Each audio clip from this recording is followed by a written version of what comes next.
ఏయ్ ఆగో, ఏంటి ఇలా ఇల్లంటా తిరుగుతున్నావేంటి? అది కాదండి, ఆ ఫ్యాక్టరీ వాళ్ళు. చూడమ్మా, నువ్వు మాకు ఏమీ చెప్పొద్దు, మేము ఏమీ వినం. మేము ఆల్రెడీ ఒక నిర్ణయం తీసుకున్నాం. నువ్విలా ఊరంతా తిరిగి చెప్పడం వల్ల నీకు ఏమీ ప్రయోజనం ఉండదు. మర్యాదగా నువ్వు ఇక్కడి నుంచి వెళితే నీకు మంచిది, మాకు మంచిది. అలా చూస్తావేంటమ్మా, వెళ్ళు.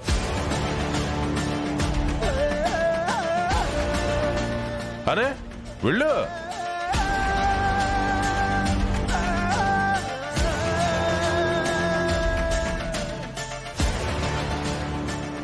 ఒరేయ్ పానకాలు, అయ్యగారు వెంటనే ఈ విషయం అంబిక చెల్లెమ్మకి చెప్పేయాలి. చేయండి అయ్యా.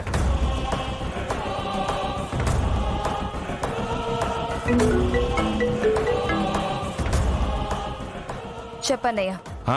చెల్లెమ్మ, మనం ఒక ప్లాన్ చేస్తే ఈ లక్ష్మి మరొక ప్లాన్ చేసిందమ్మా. ఏం చేసింది?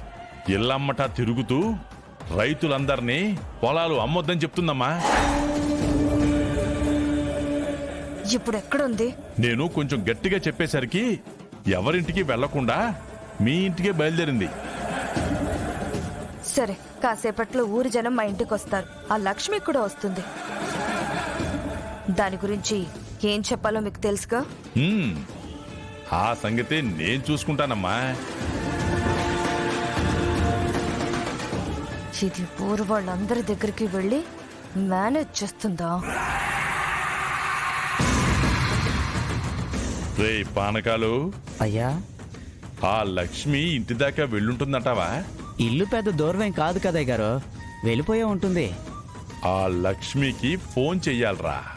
అయ్యా, మీరు ఇలా చేస్తే దొరికిపోతారేమో.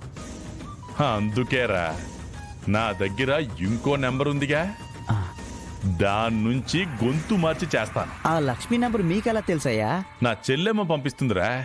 ఓహో, ఇదిగో నెంబర్ పంపించేసింది.